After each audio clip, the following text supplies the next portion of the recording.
What's up, everybody? What's up, MGTOW? So as you can see by the title of this video, we're going to be talking about some type of gammy today. So in this video, I'd like to settle, once and for all, one of the long-standing debates within the manosphere with no evidence or statistics on my insignificant YouTube channel. Now, the debate itself is whether humans are monogamous or polygamous. And as you can see by the title of this video, I'm going to go a little Hegelian on you guys today and say that it's both. And the word I'm using to describe humans being both monogamous and polygamous at the same time is omnigamous, or omnigamy, or I guess you could say omnigamy if there's a lot of black people around, and omnigamous. But you can see that the word in itself makes sense. You've got monogamy, you've got polygamy, and mind you, no one ever says polygamy, so omnigamy makes sense. But you've got both of these things, and humans display both traits. Now, if you look at it from an evolutionary standpoint, and sorry for my religious people out there, but I'm just looking at this from an evolutionary standpoint, that the basics of our case selection are really determined by the resources available. And since most animals don't have, the level of cognition that humans have, they're stuck in evolving with the environment. So the K in our K strategy stands for the carrying capacity of the area where the animals live in. So the lower the carrying capacity, the more likely the animals are going to be monogamous, high investment, and the more resources there are and the more land and all that type of stuff, the less likely they are to be high investment parents.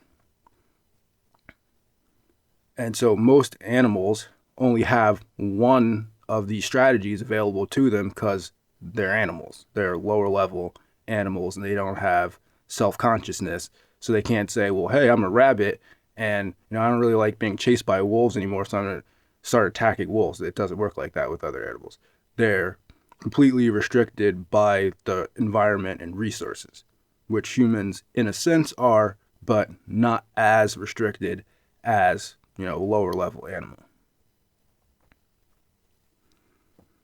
So we can see this bifurcation of strategy or survival strategies in many facets of human life outside of sexual reproduction.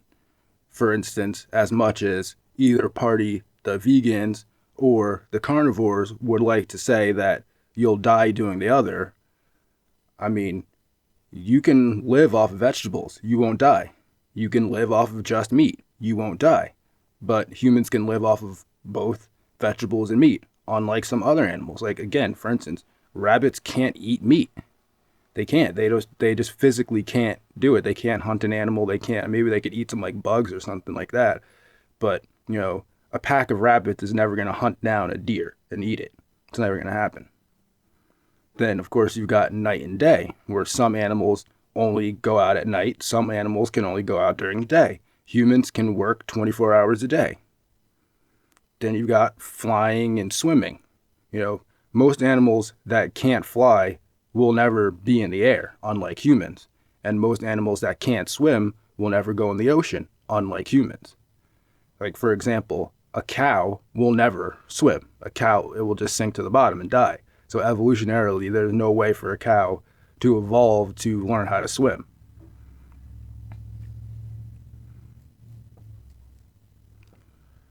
So in the same kind of vein, we can see that human sexual strategy is again covering both aspects of it, both angles of the reproductive strategy.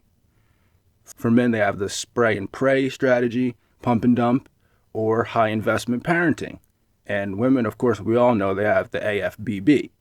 So they're employing a dual strategy there.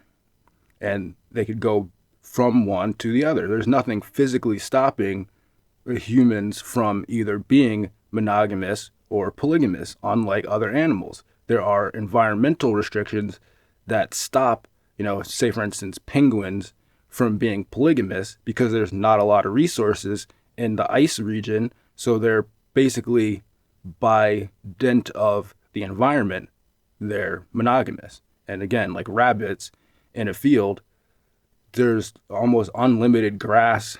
That's what they eat for resources. So they can just have sex with whoever they want, whenever they want. The kids pop out, then the kids have sex with whoever they want, whenever they want. There's always food. There's no real mate guarding. There's no real property rights or anything like that. Not that animals have property rights, but they do have some sense of possessiveness. So that's that.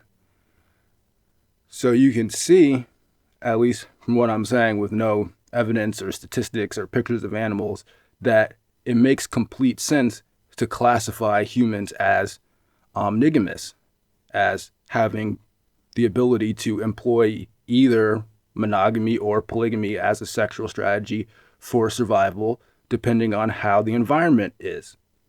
And we've done that for hundreds of thousands of years. We've switched back and forth from polygamy to monogamy, depending on the resources and culture. And you can see that within the West, you can see that that's starting to happen. When people first, let's say, for instance, moved to America, there might have been a lot of resources, but it was difficult to get those resources. So it took, people with high investment and large families to get those resources out of the ground, out of wherever, and convert those into usable products. But now we can see that as, capitalism and industrialization has kind of replenished the environment with resources to the point where, farmers throw out food and all types of other resources are wasted in capitalism because we have an overabundance of resources, that we're drifting further and further away from monogamy culturally as a sexual strategy because the environment is allowing for polygamy because of the fact that there's abundance of resources. So that's just the way that I'm looking at this now, because this debate has been going back and forth. Are humans polygamous? Are humans monogamous? Which one is the right one? Are they were a tournament species, but then they're also a K-selected species that has high investment parenting in some places and some places not. And I think that this just covers all of those kind of points and wraps it up with a bow. And plus it's a funny sounding word too. Omnigamy sounds funny. And then you tell people, hey, humans are omnigamous, just like they're omnivores. And they can fly and swim and do all this other stuff that other animals can't do because they're restricted by the environment. So that's all I got for this one. Have a good day and go MGTOW.